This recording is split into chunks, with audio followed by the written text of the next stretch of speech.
Hey, don't wake me up if I'm dreaming, but this is J. Anthony Frankie, and you're listening to On the Fly with Stevie and Gordon. Cheers.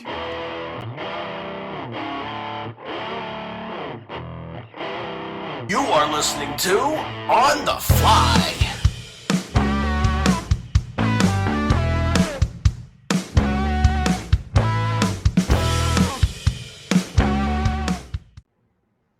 What's up, guys?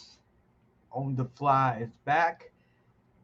Today, we are looking at episode 113, and we have a special guest today.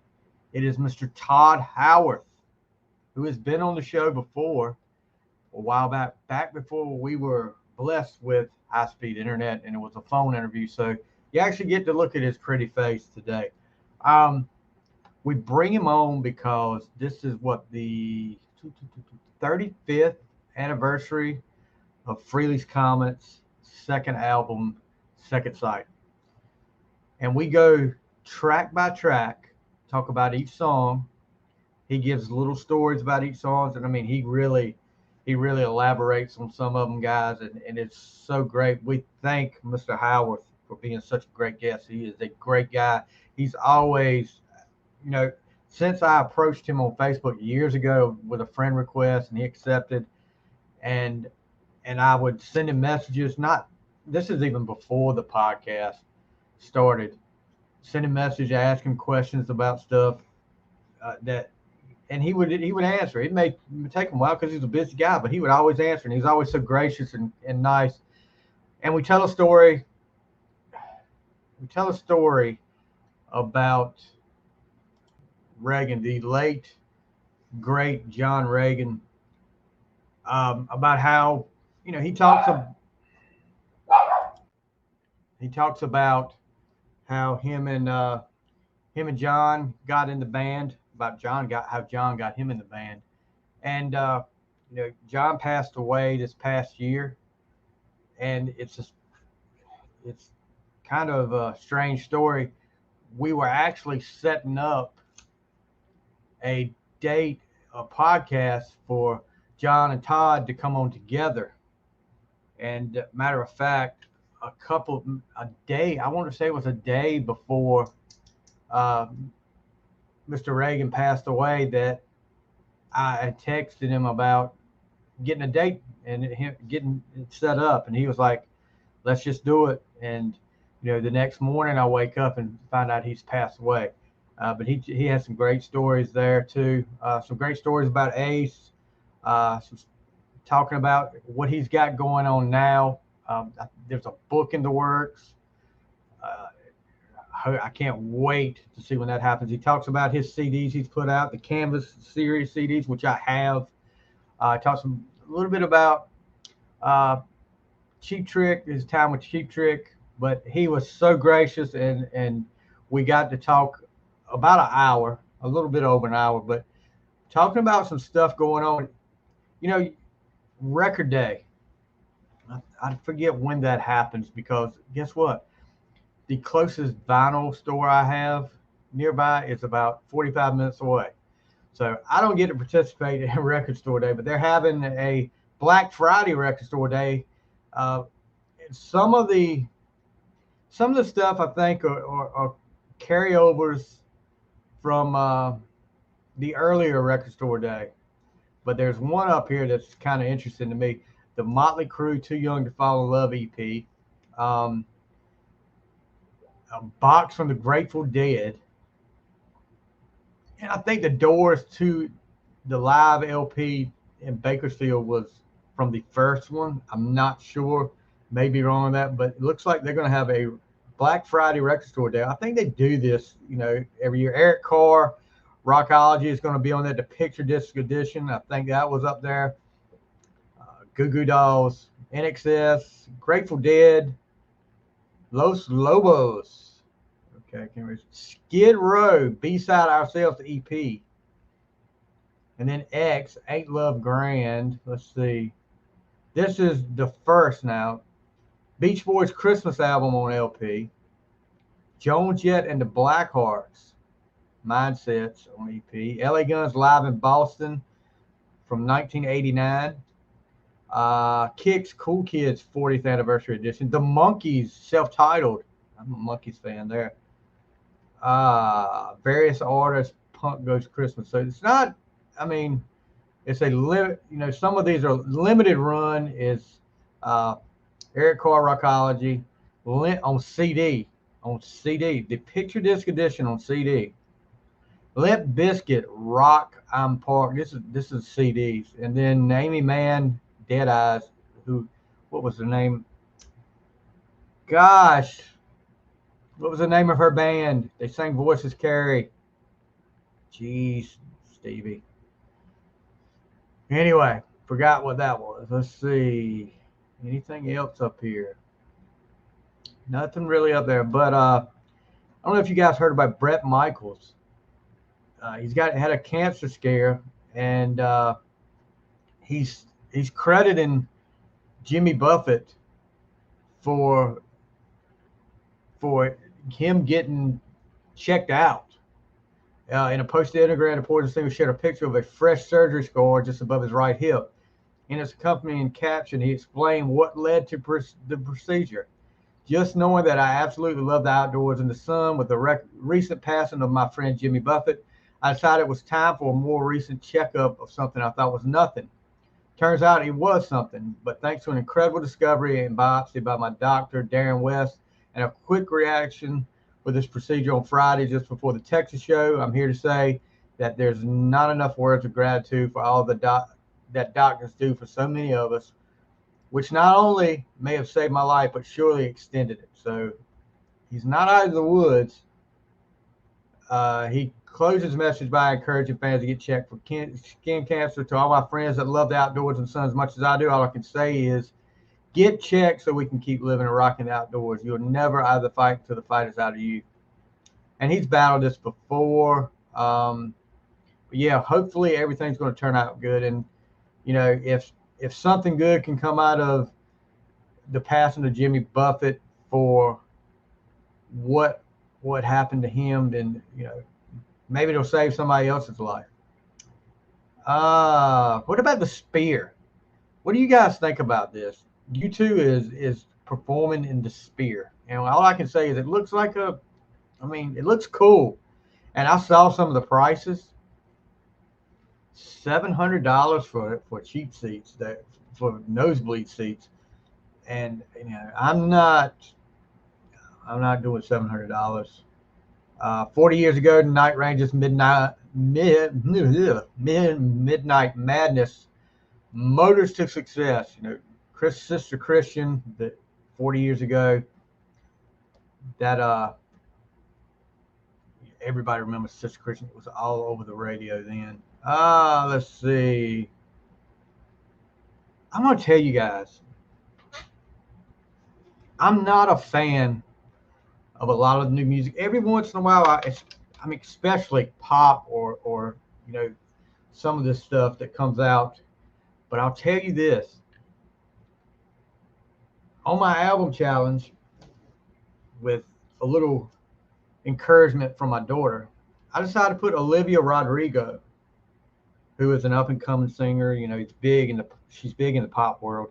I decided to put her two albums on my list. And I listened to the album Sour. And I will tell you what, it's made me a fan. I've got the recent album up on my list too. Guts is on my list too. She's pretty good. And she got to sing, evidently somebody likes her because she got on stage with Sheryl Crow and sang If It Makes You Happy, which I can see Olivia Rodrigo being a modern day Sheryl Crow with her lyrics. You have to really listen to it. But yeah, if you get a chance, guys, give her a chance. I know a lot of you people aren't that kind of fan, and I wasn't either, but I'll tell you what, she's made me a fan. 30 years ago, Adam Sandler released his album, They're All Gonna Laugh at You. I'm a huge Adam Sandler fan. I have that album. It's awesome. Adam Sandler, you know, say what you want to about Adam Sandler. Yeah, he's not the same guy he was when he came out with Billy Madison or Happy Gilmore. The movies are more family oriented. So what? He's adapting, dude. He's making money and he's doing a good job. If I can't not be a fan of Adam Sandler. Let's see what this spear thing though. I don't know what to think of it. Who could play in the spear? U2 opens it up. Who's big enough? Foo Fighters, I think they could play the spear. Metallica, and I know people are going to say Kiss. I don't think Kiss can play the spear. I just don't think they're going to draw enough. But yeah, it looks incredible. And guess what? They want to keep it incredible because they want you to pay out the yin yang for it. Aerosmith postpones Peace Out Farewell Tour to 2024. Fractured larynx. How do you get? I'm not saying it's not possible because obviously it is. How do you get a fractured larynx though? I mean, unless you have an accident or something like that. How does a fractured larynx come about? I just want to know if anybody can tell me what that is. But guys, we're going to get back into the podcast world. I mean, I've been putting out, and I'm doing an update for this. This interview actually took place, it was early August before my dad passed. So I'm putting out all these episodes now to catch up, to keep the podcast going. But I want to thank you guys for sticking with me. I mean, I'm doing okay. I haven't had time to process all of this. It's been a busy, I'm a football coach. I have my regular job. I have home and taking care of getting my dad's estate. Well, getting my dad's paperwork and all that. I never realized how much it was after somebody passed away because I've never had to deal with it. And I've been dealing with it. And it's been an experience, to say the least. But it's once football season should be over a couple of weeks, and I'll be back in full swing, and hopefully we'll have some incredible guests. We're gonna make this a great thing. I'm determined to make this podcast bigger and better than it was before. To all the people that supported me and have supported me or supporting me, thank you guys. And I hope you guys enjoy this. This is Mr. Tod Howarth talking about the 35th anniversary of Second Sighting. Enjoy, guys. Yeah. What's up, guys? Tonight on the Fly is joined by, for the second time, he was on episode 8. This is like episode 110 or something like that. He was on the early versions of On the Fly when all you got was phone interviews. So we get to see his pretty face tonight. With me tonight, and you've heard him do the bumper for our show. You heard him before the show. He's been in Cheap Trick. He's been in 4x8. He's been in,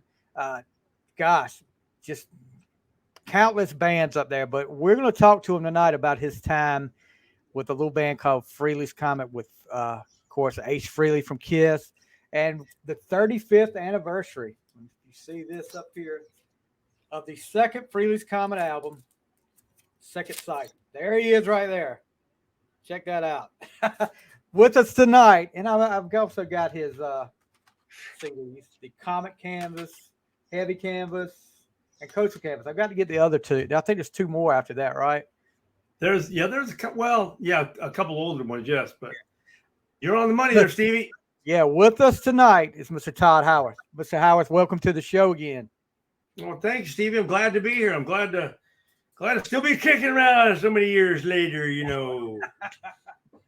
So, yeah, what do you think about? I mean, you think about it, this is May. I think it was May 24th was the 35th anniversary of Second Sight, which was the second studio album for Frehleys Comet. Can you believe it's been 35 years? It's wild how much time has gone by. As a matter of fact, somebody just posted a live board tape of when I was with my first big band, 707. It was recorded in 1982. Ooh. So I'm thinking that was 41 years ago. Oh my God. Yeah. So it's wild. I mean, and then, Frehleys Comet was, the first, I quit Cheap Trick in 86 in December and joined Frehleys Comet in the studio. They were already recording in January of 1987. So it's like, wow. Look, I'm a huge Kiss fan, have been since I was 5 years old. And when Ace left, he took a little break from public. You didn't see him around for a while.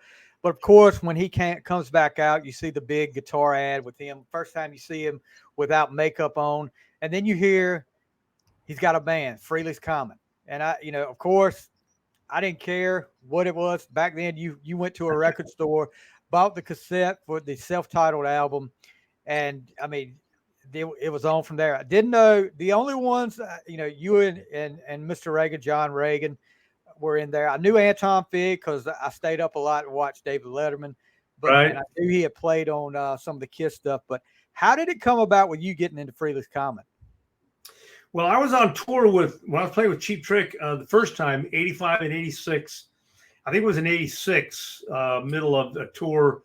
We were on tour with John Waite, and he was doing the album that had his hit, I Ain't Missing You at All.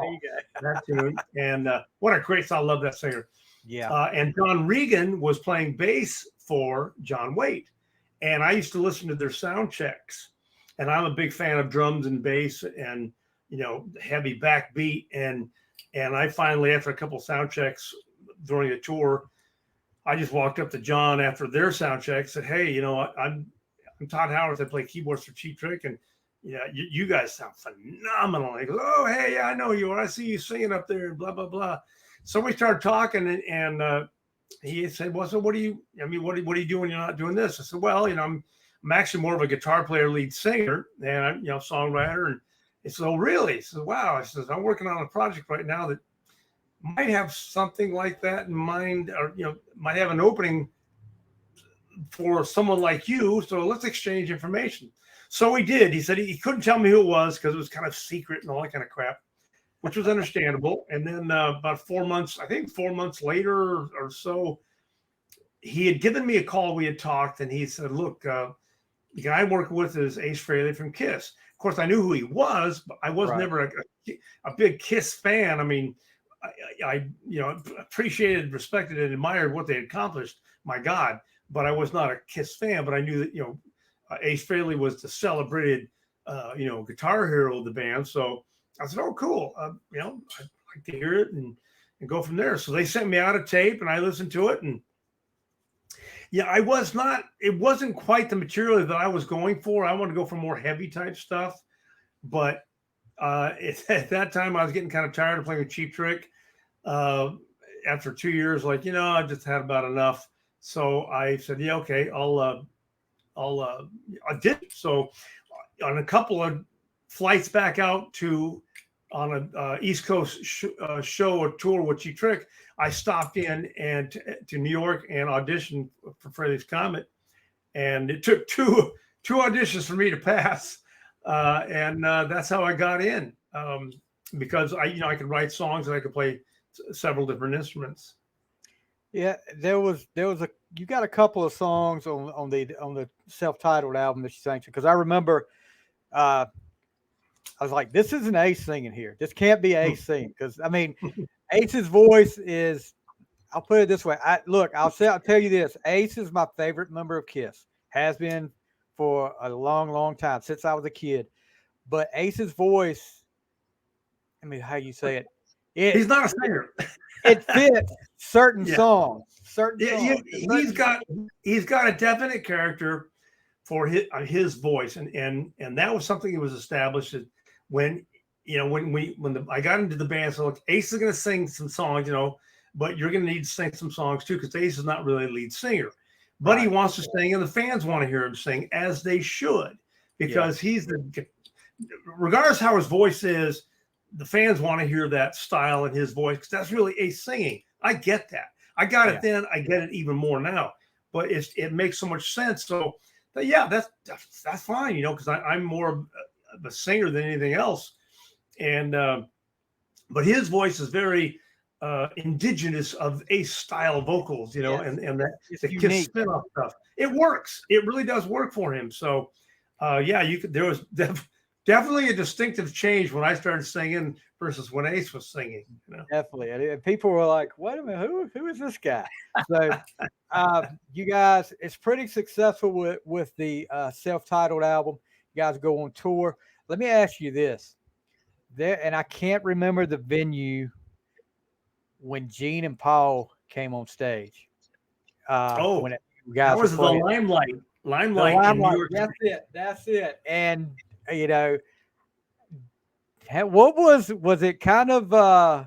Could you feel tension in the air? Because I know the story. The story was Gene wanted to play bass, and I don't know if this is true or not. And John said, "No, I'm the bass player."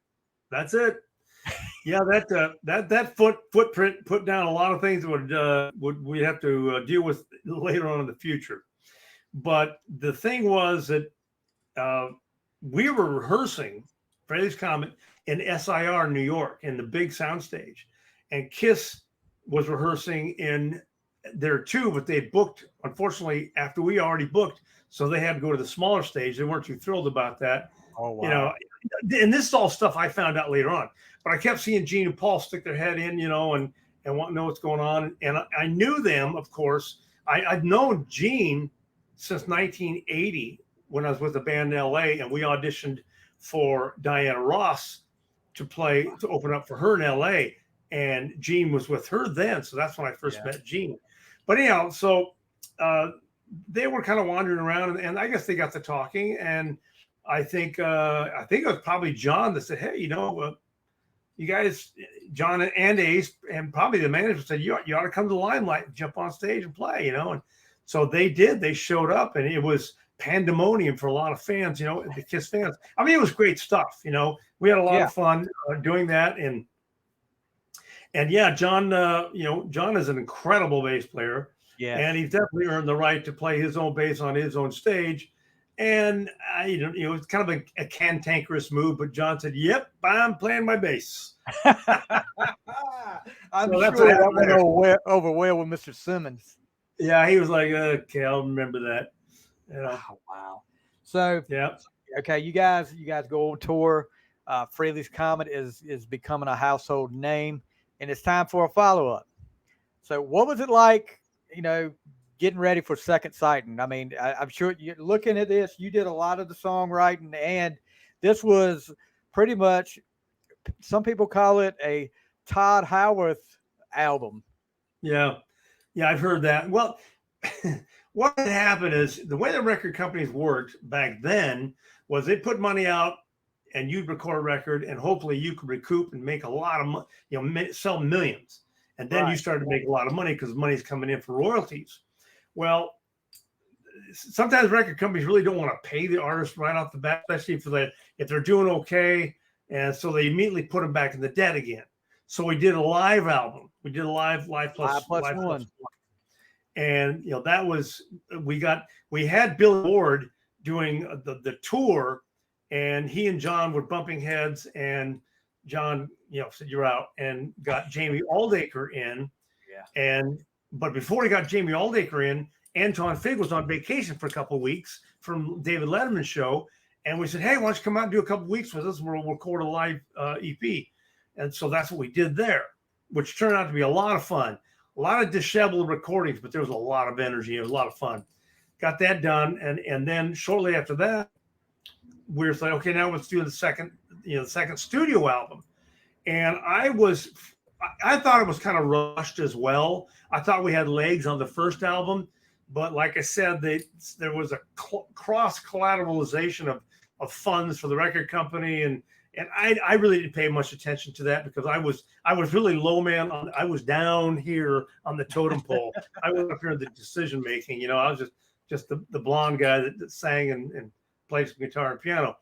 But so they decided to do another record.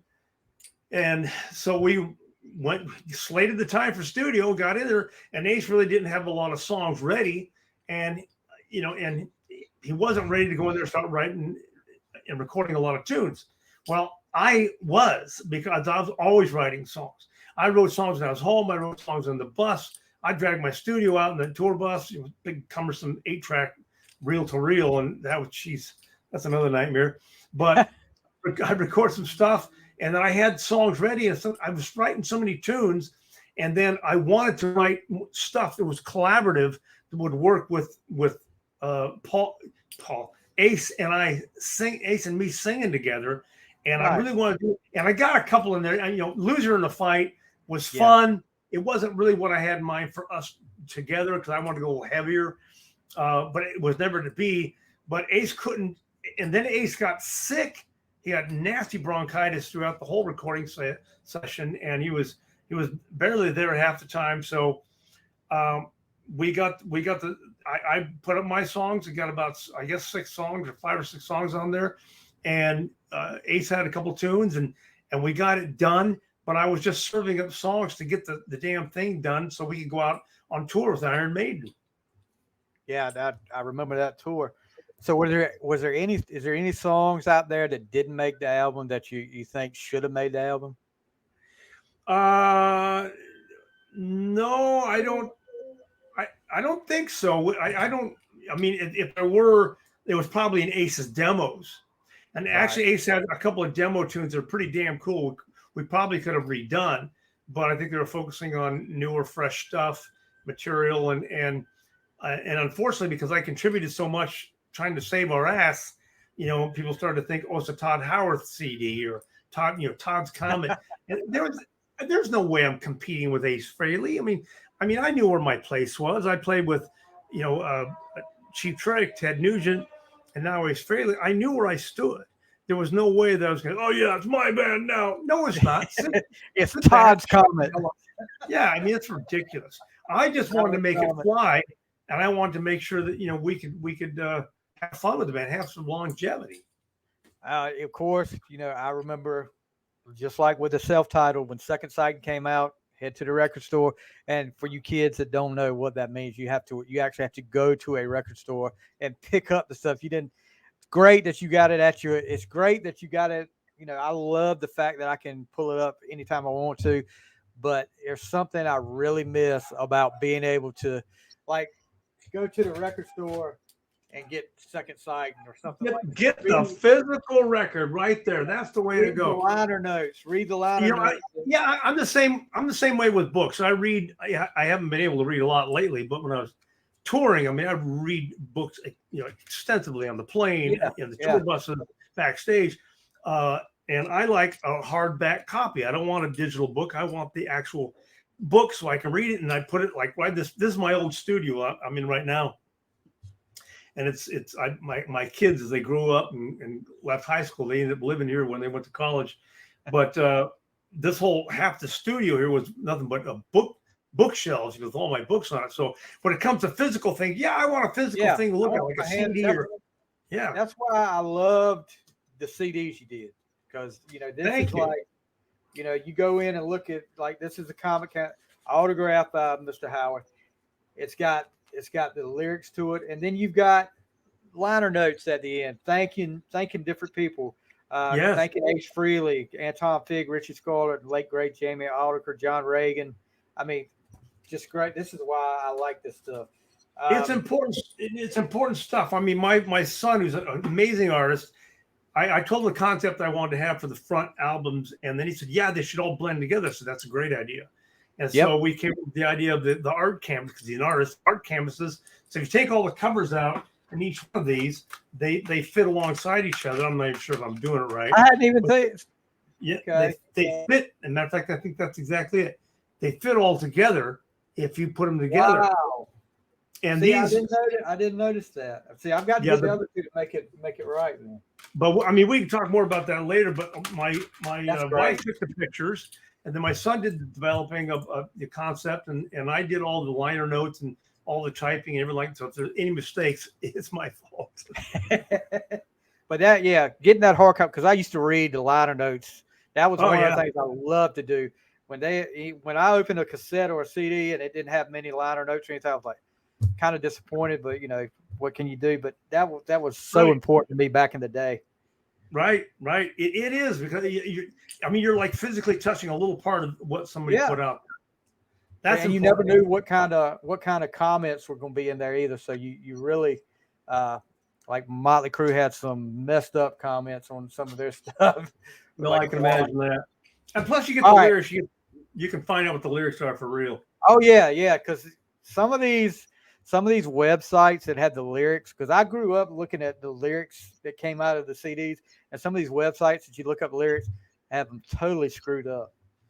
They're not it's right. hilarious. I mean, I went for years. I thought Van Halen's "I Got No Love in Korea." I'm thinking, why does he not have love in Korea? Why would he worry about having love? What's going on there? And it was my brother was the worst for misinterpreting songs. It was, gosh, what was that? You shook me all night long. When he says "and come back for more," he came up with "cut some pal mals." I was like, what the heck are you talking about, dude? It's always hilarious. Always funny stuff. All right, so let's get right into this. Second side, May 24th, 1988, recorded at Media Sound Studios, New York City. Song number one, "Insane." And let me tell you, this song has got one of the best bass line intros that I've ever heard. That bass line intro that Mr. Reagan does, I fell in love with it from the start. I said, holy crap, from the start, right there. Yeah. That got me right there. And Ace does a great job with this. Is it kind of autobiographical for Ace, the Insane song, this song? It really is, because I learned a bunch of crap that he did, not only with Kiss, but after that. And Richie Scarlett told me a story about something. Those two almost died in a car wreck when they were coming back. When they were hanging. I think it was after me or before me. But he said, Ace drive like crazy. I mean, flying off the road. Like, Jesus, I never heard about that. But yeah, Ace pretty wild. So it's pretty indicative of his lifestyle and things he did, and it makes it more fun for the fans to realize, hey, this is some real shit here. Let me ask you this: the video, good song. Yeah, this was the second single that came off the album, but the video, a lot of people talk about it's, with all the women up there and stuff like that, the nurses, stuff like that. Was Ace really aware of what Kiss was doing? Because this kind of reminds a lot of people of the All Night video from Asylum a couple of years before. A lot of people say, and I don't know if Ace even had anything to do with the concept of the video, but this kind of reminds people of All Night. I don't know anything about that. That's the first I've ever heard about that. I would doubt it. But he may have interjected something about that, because this idea, we did this all in SIR in New York, 2 days to shoot it. And it kind of writes itself when you think about it. Yeah. Insane Asylum, straight jacket, hot bitches everywhere. I'm doing that. Yeah, there were so many fine women. And, everybody thinks, oh, you guys are dogs. And yeah, most men are. But I didn't entertain any of those ladies. And that's the honest to God's truth. Not that I didn't have thoughts.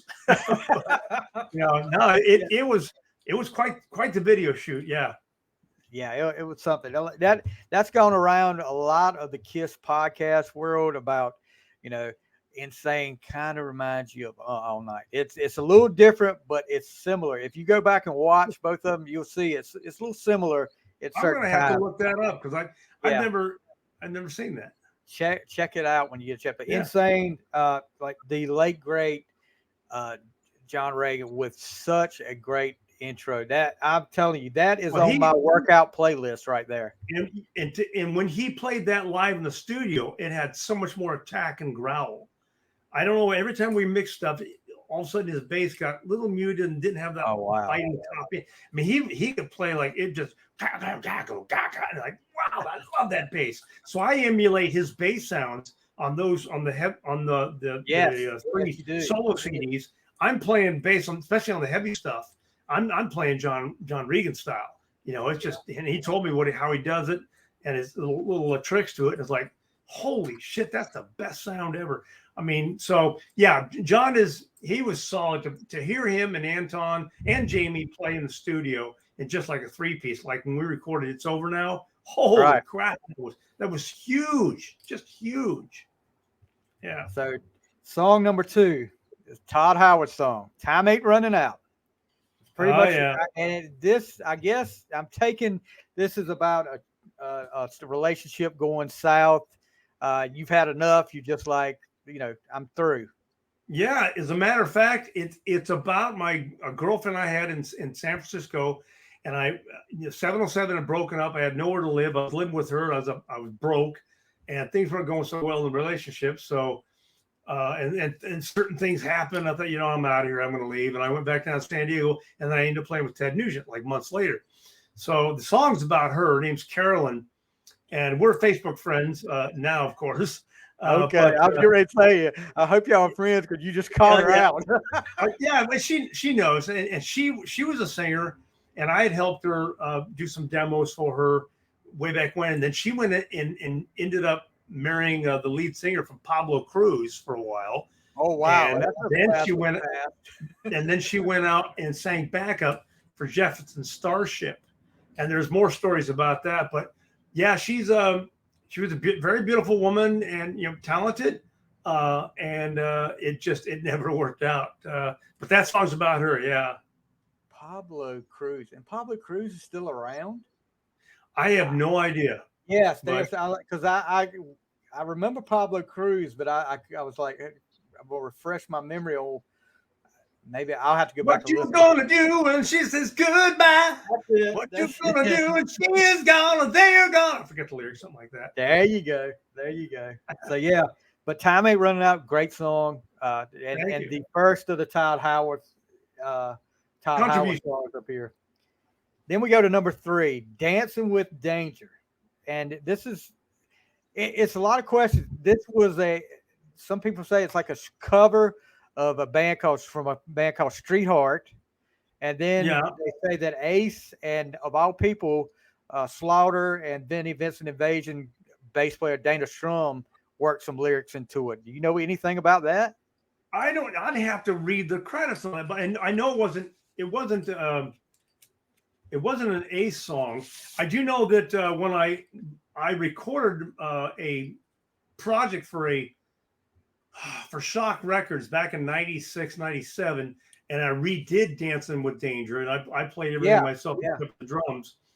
And let's see, it was written by Dana Strum and Spencer Proffer and Street Heart. Yeah, matter of fact, I just played with Dana Strum up in San Pedro with Return of the Comet type thing. But yeah, there's always a plethora of writers, but yeah, it's a good song. But yeah, you're right.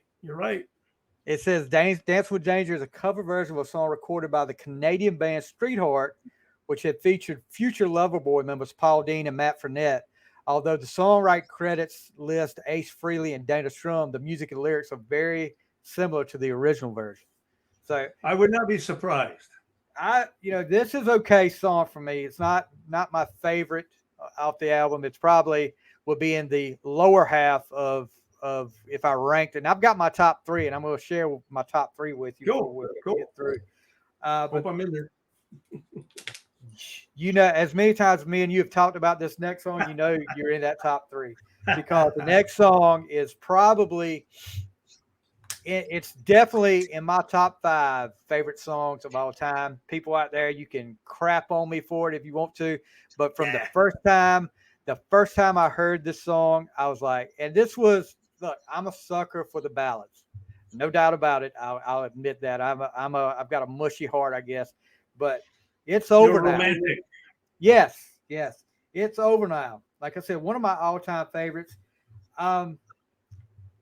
What was Ace's thought on this? Because, and let me ask you this: watching the video, Ace is up there playing the guitar. And when y'all do the whole A thing, there's no way Ace is doing that background vocals, right? No, no. You know, the problem is I wrote the song for Cheap Trick to do back in 1986. Wow. They listened to it. Matter of fact, Bunny Carlos listened to it in Rick Nielsen's little studio that we were rehearsing in for the tour. And Bunny goes, "Wow, that's kind of good. It's too long though. You need to edit it." And so I did. I edited it, and so I played it for the guys and the manager. And the manager flipped. He loved the song. I played it for the guys at Cheap Trick, and they were like, because they always bug me, write songs first, write some songs. You know, your song, write some songs. So I was always writing ideas, and we messed around with a few of them, but they never messed around with that one. It's probably because it was pretty predominant and heavy keyboarded player tune. So I saved it and I showed it to John when we were recording or mixing the first record. I was playing it on the grand piano. And he goes, "Holy crap, that's a great song!" You know, I sang it to him right there. I did everything live, and he said, "We'll do that for the next album." Well, Ace heard it, and I don't remember exactly what he was. I guess somewhat indifferent about it. Yeah, it's a good song. He really didn't say yay or nay, but you know, it was the power ballad era, and so I said, "Yeah, let's do it." So Jamie, John, and I recorded. Basic tracks was just piano, and then because they knew what, because I had arranged it on a demo and played it for them, and then I threw in all the guitars. I mean, I played everything on it except for bass and drums, and I sang all the vocals. Right. And then I did the lead because I had an idea for the lead, knowing, you know, damn good well if Ace comes in and goes, "I need to do the lead," it was going to be an Ace lead, and rightly so, because it's his band, right. My song, but his band. So he came in and we played it, you know, for him, and he spun around. He was in the studio like this. He spun around after the song. He goes, I back up a little bit. I go, "Ace, you know, Todd did the lead. You want to listen to it, see what you think, you know, and maybe you want to add some rhythm guitar parts and or do the lead." And so he listened to it like this in the studio, and he goes, "Well, what's wrong with it?" You know, "Well, nothing's wrong with it. We just want to know if you want to do anything." He said, "No, it's great. Leave it as it is." I will say I don't think there's some things that you just don't do, and I don't think Ace Frehley trying a power ballad is going to work. I mean, just like we talked about, his voice was unique, but going to a power ballad, I can't imagine Ace trying to do "It's Over Now." He could have, but he was at least thoughtful and gracious enough to just let me do it. And the thing is, and here's another thing, he wanted me to play more lead.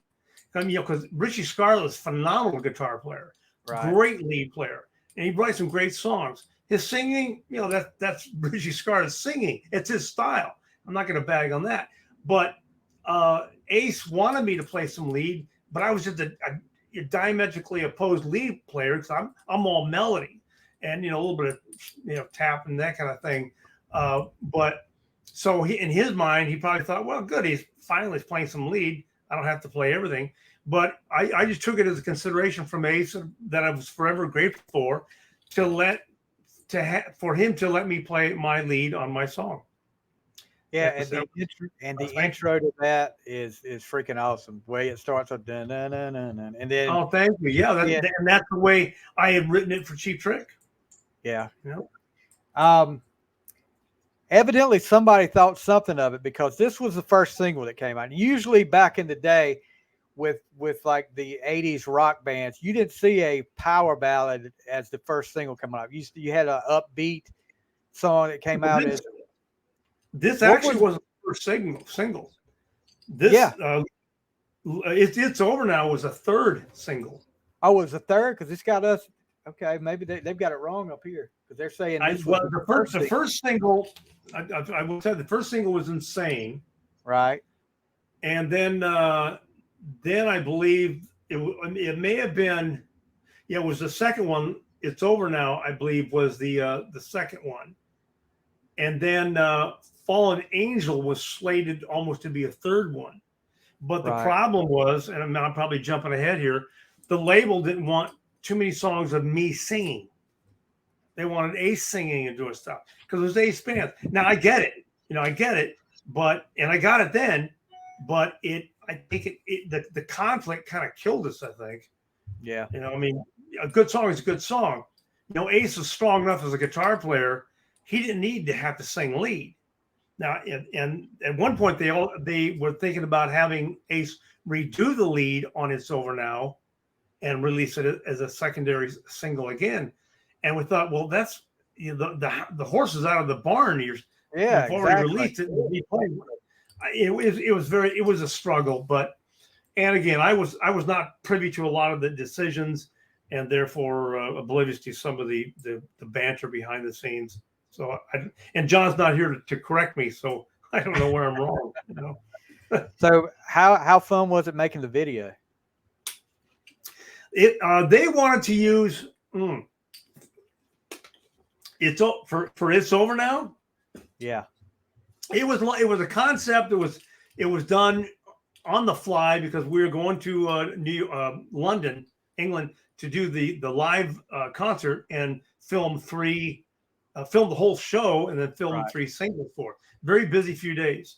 And so the idea was, to involve my first wife then, because at that time, she's very striking and everybody's like, oh, holy crap, yeah, let's use her.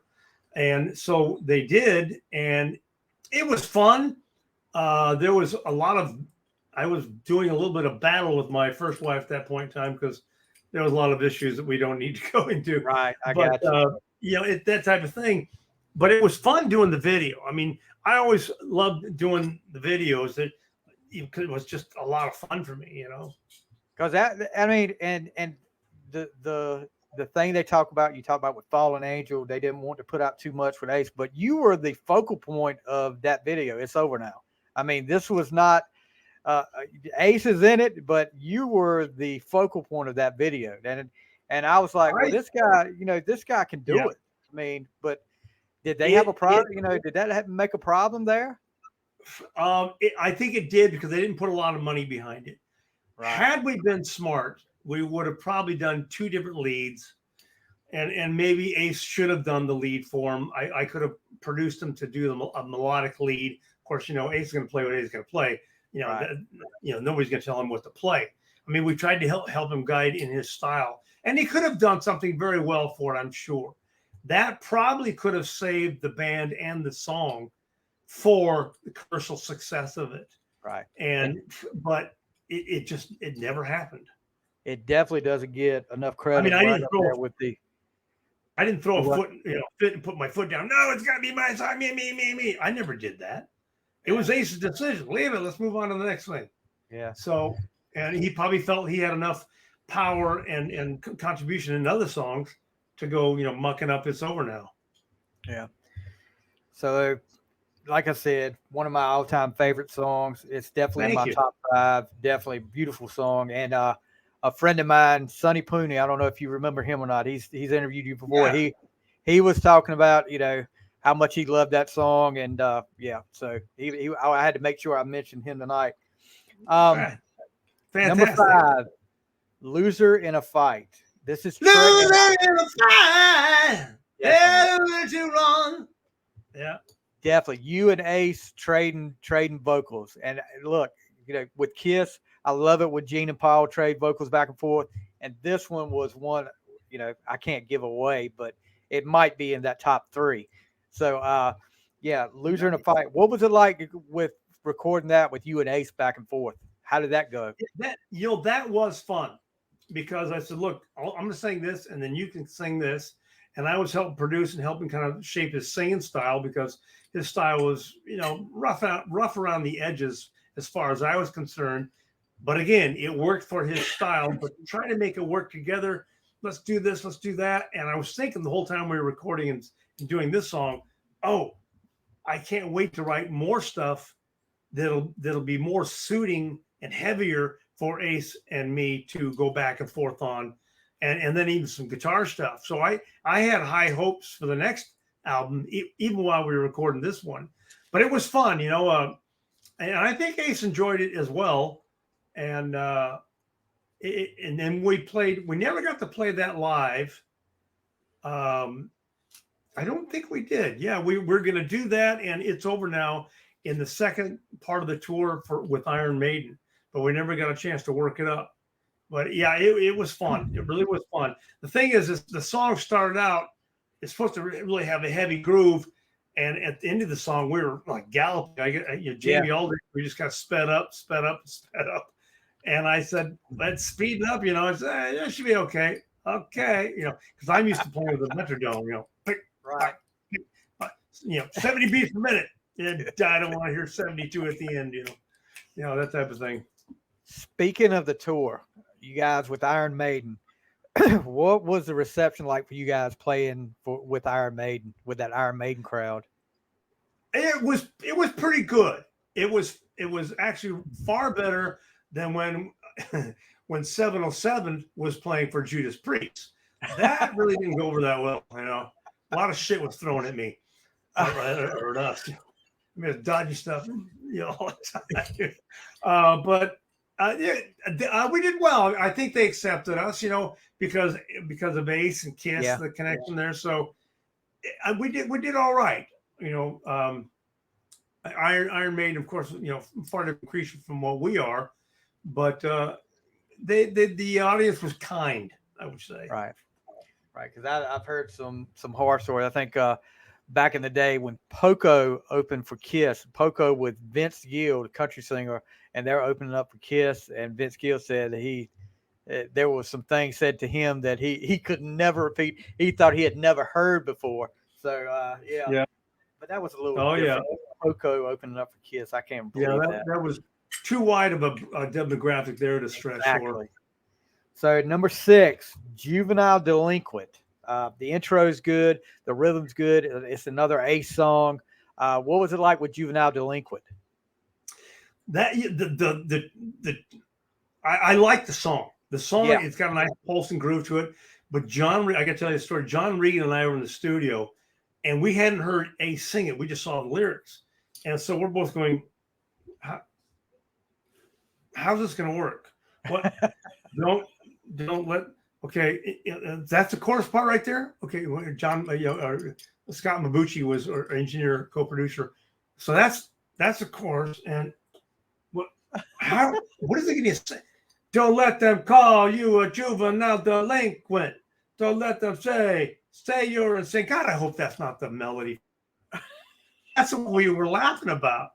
And then Ace comes in and he sings it. Of course, it's completely different, which was hilarious. Don't let them call you juvenile delinquent.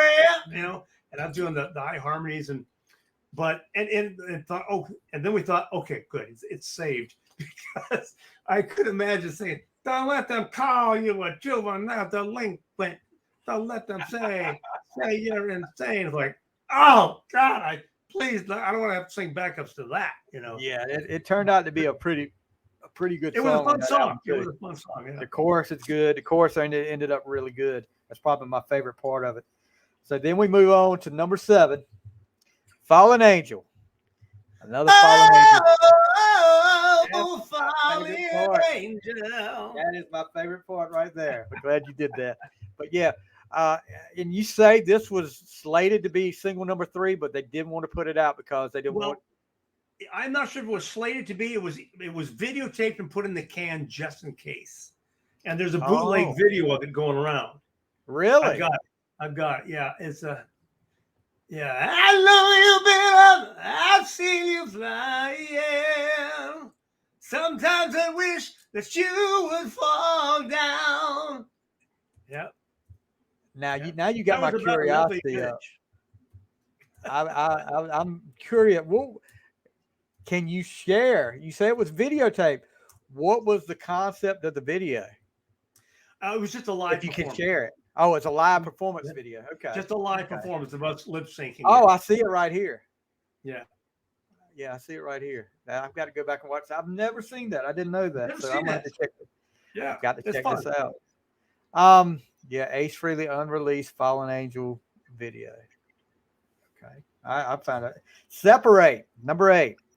And that's a good one too. The chorus is different. Separate the men from the boys. Yeah, I had mixed emotions about that tune.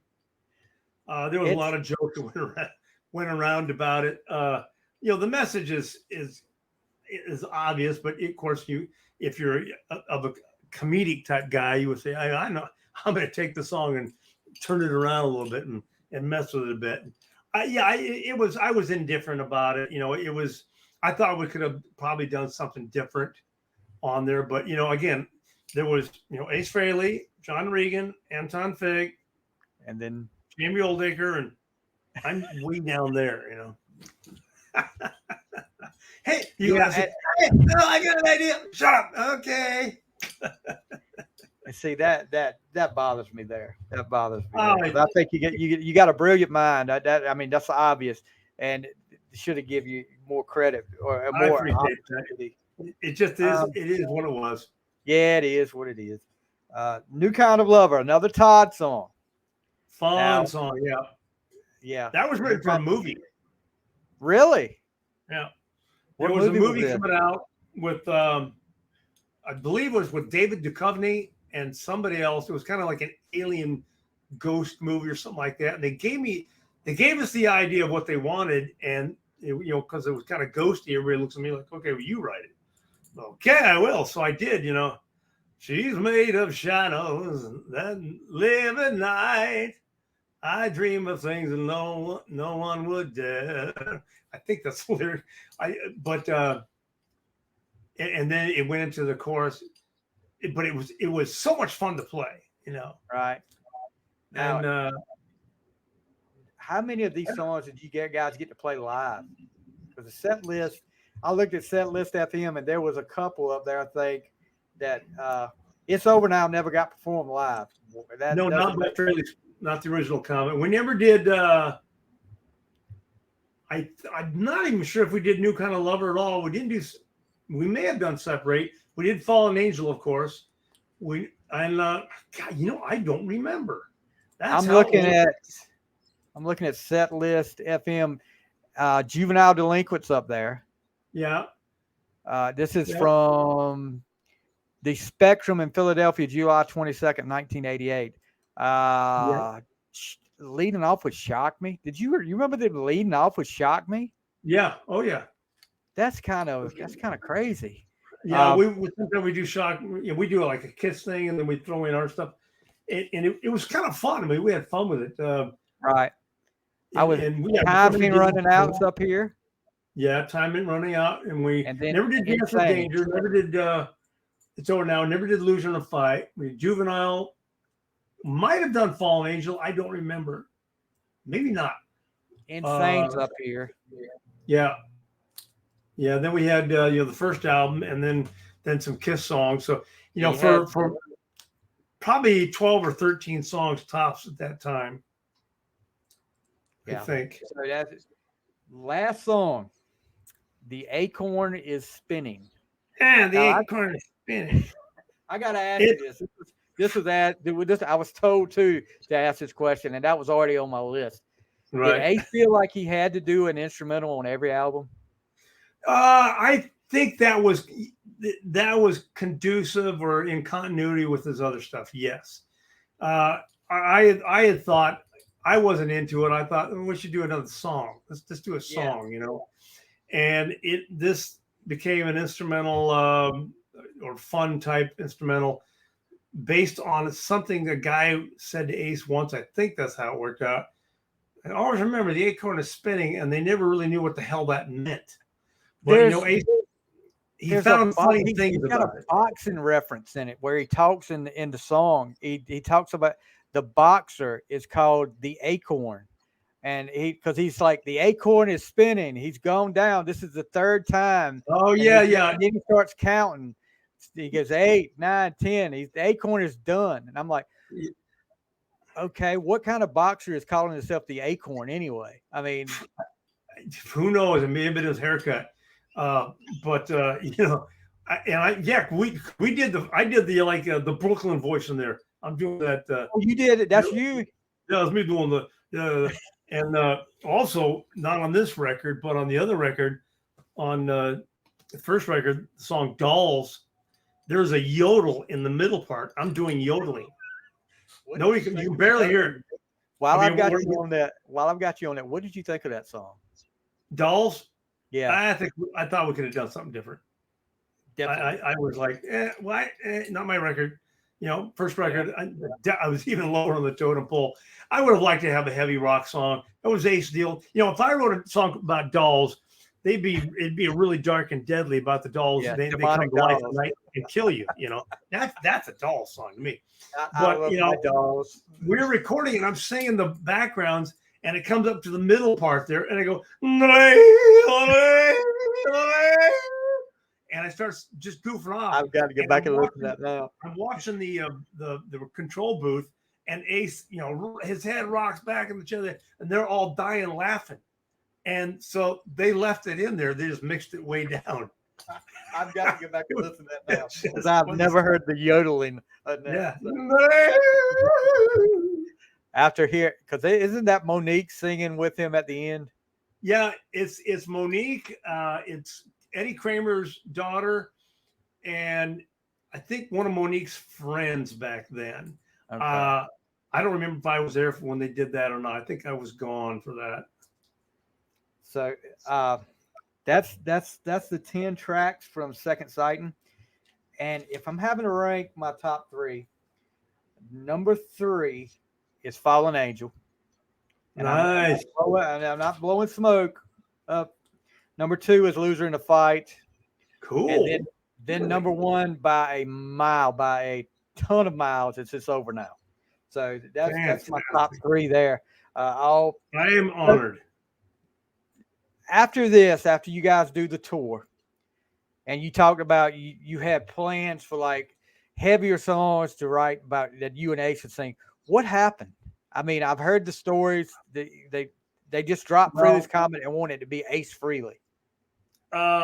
What happened was we ran out of money during the tour for Iron Maiden. It wasn't managed properly, and I'm not entirely sure who to lay blame on, but that's a moot point at this point. But so we thought, okay, we'll regroup, get back out there, get some investors, go back out on tour. Then they thought, well, let's not do that. Let's get back in and start preparing and writing for the next album. And I'm thinking, wow, the next album. But what happened then was they said, and the next album, it's got to be all Ace singing and all Ace writing. And that put a dagger in my heart. I'm sure on many different levels, because I had to take 3 steps backwards, and I was not going to be able to write songs, which I couldn't make any publishing money. I mean, and I had 3 young kids. Yeah, that I had to provide for that and a little family, and I can't sing. So okay, now you don't get to sing anymore. That's pretty much a slap in the face. And I've heard it was from the label. Label decided that. I don't know if John and Ace had come up with it. And I honestly, I think, John made about it to a degree, but wasn't overly wild about it. But he, in his business sense, probably said, well, it might be a good idea. I think Ace probably thought, I'm not sure about it either, but it was stressed upon that that's what should happen. So they told me, and I said, look, I thought about it for a while. I said, and I called up Ace and I said, look, Ace, I have to leave the band. It kills me. I really thought I had a future here, but I can't. Right. I can't have any. I can't make a living doing this. No. But what am I going to be a part of? So I left the band, and then all these rumors came out. Todd got fired because he wrote too many keyboard songs. What? One keyboard song, which is balls out heavy if you really think about it. Yeah. And it was just perplexing and upsetting to me to think that that's what people thought. I got fired because I played 2 keyboards. And some of the keyboards, like on Dancing with Danger, I didn't play those keyboards. And Words Are Not Enough, those aren't my keyboards. Had I played keyboards on that kind of stuff, I would have done a different type of keyboards that were more heavy Zeppelin type, orchestration, strings, and no tinkly bell shit. I didn't do that kind of stuff, unless it was my easy listening material. And speaking of, Words Are Not Enough, that should have probably been on here instead of Vehicle in a Spin. Yeah, exactly. Words are a great song, Exactly. That Live +1 A lot of people talk. Matter of fact, I just listened to. They did a. It was called the Slam Fest podcast. They just did a Ace Frehley solo draft, and they were praising "Words Are Not Enough." So yeah, we just did that song when I did. Anton and I did the Kiss convention in San Pedro last October, right. And John was supposed to be there, but he couldn't fly because of health problems. So we got Brad Lang from the Bull Boys, right? Who is an unbelievable monster. He plays with his fingers and he sings too. And then we got Keith Robert War, a friend of mine I play with he's a younger guy, and I played in a Kiss tribute bands on the East Coast and out of Las Vegas now. So we did a whole set and we smoked it, and we did Words Are Not Enough, and I played keyboards instead of like we did Words Are Not Enough with Return of the Comet, and I played guitar, and we only did 7 shows with that band, and we never got to be really tight. But we had fun with it in last October, and it really was an overlooked song. I mean, I didn't really care for the keyboard treatment back then, so I wasn't overly wild about it. But as a song, it was a great song. Yeah, definitely. But we talked about the whole album, and unfortunately, 2 of the members of the band that were in this album are no longer with us, Jamie Oldeker and Mr. John Reagan. Talk a little bit about those guys, how much they meant to you, because I know there was plans in the making for us to have you and Mr. Reagan on the show, and we were set. Matter of fact, the day before he passed, I was texting back and forth with him about a date, and I hate that we never got that, because I think that would have been so awesome to have you 2 up here and just talk back and forth about situations there. And I remember that you tried very always so accommodating. When he texted me, whenever I texted him, he was like, yeah, because at first he was like, look, I don't really want to talk about the same old thing, because for a year when I would message him, he was like, I don't really want to talk about the same old thing. If something comes up, then we'll do that. And then it popped in my head. I messaged you about something.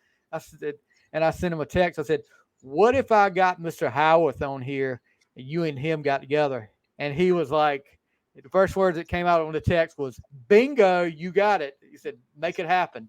So John and I had done a couple other interviews in the past together, and it was fun because, of course, you bounce stuff off each other and you remember things, and your memory gets jogged, which is really good. And I remember us reaching out and talking about it. We kept going back and forth. Unfortunately, the time difference, and then East Coast, right coast, and left coast, and that type of thing. And we almost had it until we didn't. And I feel very saddened by the fact that we couldn't do that. But John was phenomenal in a lot of things that he would talk about and contribute in interviews, and it was upsetting to find out that he had health problems back when we were doing 4 by Fate. Right. And then Return of the Comet, he just couldn't stand and play for a long time. He got kind of dizzy. Turned out he had issues with low blood pressure, very low blood pressure, which would drop out and almost faint. So he was, seeing the doctor about that, and they're trying to help and correct it, but there's not much they could do about it for him, evidently, which restricted him from flying and bus travel and anything else. It was just very difficult. So he had to stay on the East Coast. So that made it miserable for him, because there's a lot of things that he wanted to do with us and he couldn't do. And that was very sad. And the day that he passed, it was a Friday earlier this year, just before NAMM. And he had texted me in the morning, and he called me, he called me, and I answered, and I heard the sounds of him walking or something. I texted back and said, "You rang?" And he said, I didn't mean to. I hope I didn't wake you." I said, "No, I was out walking the dog, I'll talk to you later on." And I never got to talk to him later on, because a friend of ours who's a retired policeman in Wappingers Falls called me and said, "Hey, I just found out that John's been picked up at his residence and he's non-responsive." And I said, "Oh, crap." I said, please let me know what's going on. You keep me posted. And we hung up, and it wasn't maybe 10 minutes later, he called me and said, "Hey, John's passed." And it was just horrible. So, and this year has not been a good year for a lot of people and pets close to me. Yeah. Not that I'm comparing people, but I got 2 aunts that passed. John passed. Some other people passed that I know.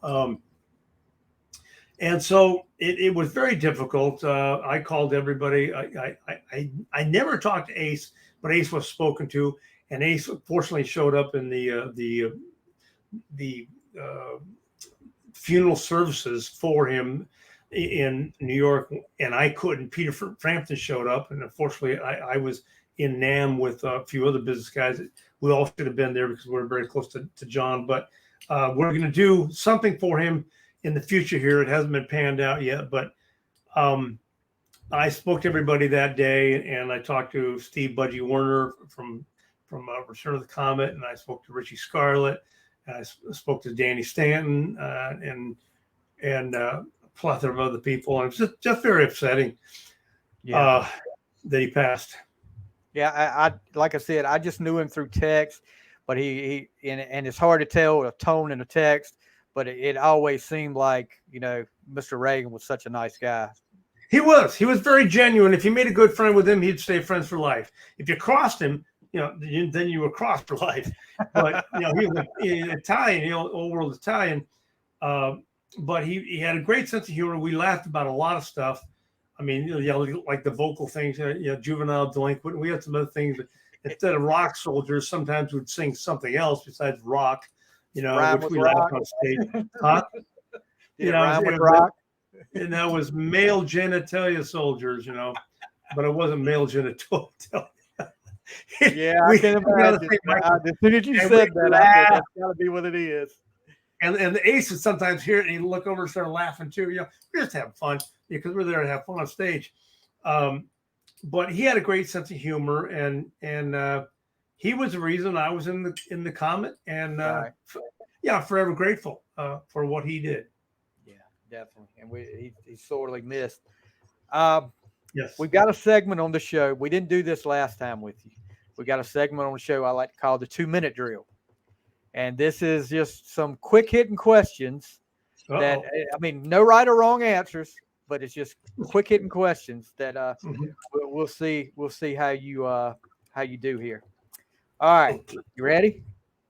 Ready as I'll ever be. Okay. Favorite meal? Is Mexican. Mexican. Favorite music artist or band? Jeff Beck. Jeff Beck. Okay. Coke or Pepsi? Pepsi. Favorite sport to watch? UFC. Yes. Okay. Pineapple on pizza? I'm allergic to pineapple. No. No. That's a big no then. Favorite movie? Against All Odds. Wow. Okay. That's one I hadn't heard before. Yeah. Favorite TV show? Actually, there's many of them. Favorite TV show? Oh, God, what era? Any era. Any era. Probably The Monkees. Hey, I'm a big Monkees fan. I love that. I love the 60s. Hey, with the Monkees.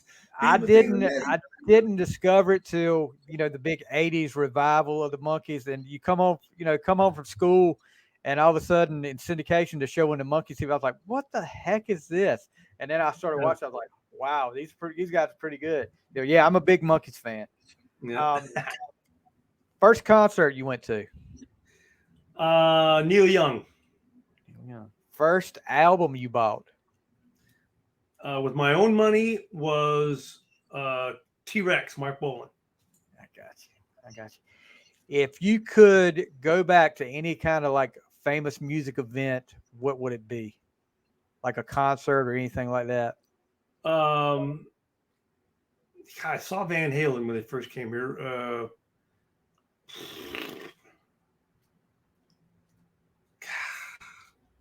That's a difficult one. I'm not really, Woodstock. Everybody says Woodstock, I imagine. Yeah. Maybe live at the Fillmore. Gotcha. Humble All pie. right, last one. If you could collaborate with any music artist, past or present, who would it be? Oh, probably Alice in Chains. Wow. Now that would be interesting there. Yeah, I'm a big Lane's fan. I Lane can Staley. sing just like him, and I can do all those harmonies, that type of dark stuff. The other one would be Robin Zander from Cheap Trick. I've talked to him about that. Said, hey, we should do a acoustical set and going out. Wow. Yeah. I wasn't big into the whole grunge thing back in the day. Yeah. Because it killed my favorite genre of music. It killed me. I loved it because it was so fresh. I was like, wow, this is great stuff. It's new. Oh, my career is over. But I do it. I challenged myself about 3 years ago to, instead of listening to the hits off an album, I go back. I listen to entire albums that I wouldn't have listened to, or some that I've already listened to, but some that I hadn't listened to, and I rank every song from 1 to 5.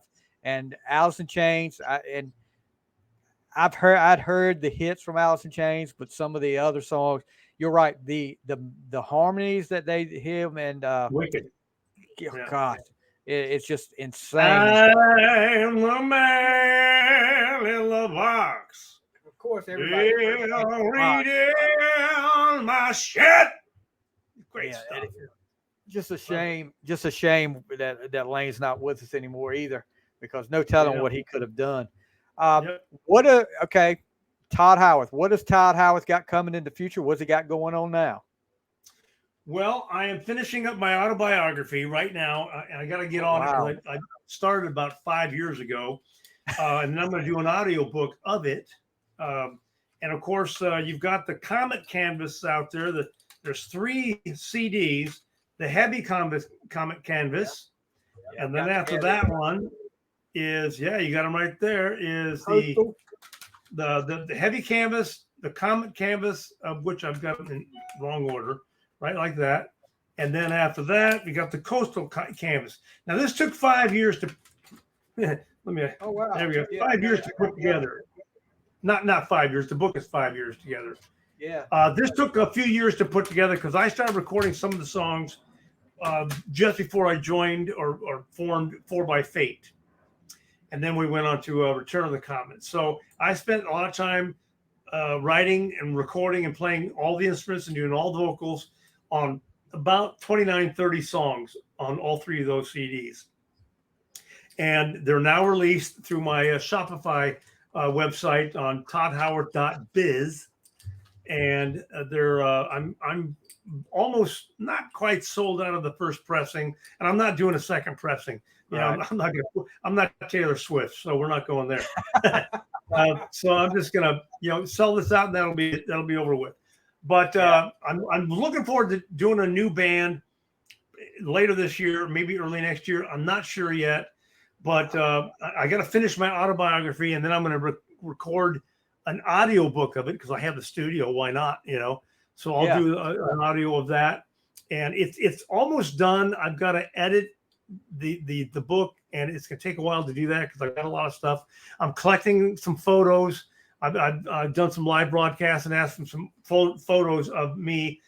Unfortunately, a lot of people sent recent stuff. I'm going to try to see if I can find older stuff from like 707, Nugent, and even Cheap Trick, but it's kind of hard to find some of those pictures of me. They're out there, and I've got a few, and then I'll assemble it, put it together, and I'm going to put that out on CD or Book Baby, CD Baby, but it's going to be Book Baby. We'll do that. We'll definitely keep us posted on that because I've definitely got to get it. And also, guys, when I ordered CDs, I got this as well. 3 picks, and the autograph. I keep that on display over here on my fantastic shelf right there next to my Kiss stuff. So I just had to order a bunch of new picks because Stevie's been buying them all, So I got they'll never get used. Got those in there. That'll be up on my wall for a long time. Fantastic. I'm honored and I'm proud. Thank you for that. Before I let you go, I just got to tell you, thank you again for taking time out. I know we've been talking about this for a while. and taking time out of your busy schedule, because it is quite an honor. Because like I said, it's not every day you get to talk to a guy that is one of your top songs of all time. And he's a singer on that song. Not every day somebody gets to do that, and I really appreciate you working with me and taking time out of your schedule to do this. Well, Stevie, I appreciate you saying so. Expressing your favorite song out of the Comet tunes that we did, or at least the ones that I did. I'm very flattered and humbled by that. I'm very happy. I had high hopes for, it's over now. I thought that this was going to take us home and we're going to, do. Yeah. I mean, and a lot of people heard it, and a couple guys that we wanted to get in the band doing drums, they heard it. They go, "Oh, I should be in this band because this is going to go to the top." And the disappointment I had when it never went anywhere was just horrifying. But I thank you for saying so, and I'm honored. I mean, it was a heartfelt tune. Then it's actually, a lot of people don't know this, but it was a warning to my then wife, like, settle down, knock it off. I'm not going anywhere, blah, blah, blah. And, she didn't knock it off. Yeah. But it's kind of esoteric, but it was very heartfelt too. Well, I thank you so much for the time tonight. Like I said, I found out some stuff tonight I didn't know, and I always enjoy hearing the stories and learning something else that I didn't know. So thank you so much for that, and keep us posted on the book. With that, maybe we'll have you back on here to talk about the book. Yes, definitely. Try to get that on there. But thank you so much, Mr. Howarth. We really appreciate you. Well, thank you, Stevie. I appreciate being here. Had a lot of fun, and thank you to all the fans out there for keeping me going all these years, and hopefully I keep going for a little while longer. All right, guys, that is Mr. Tod Howarth on the fly.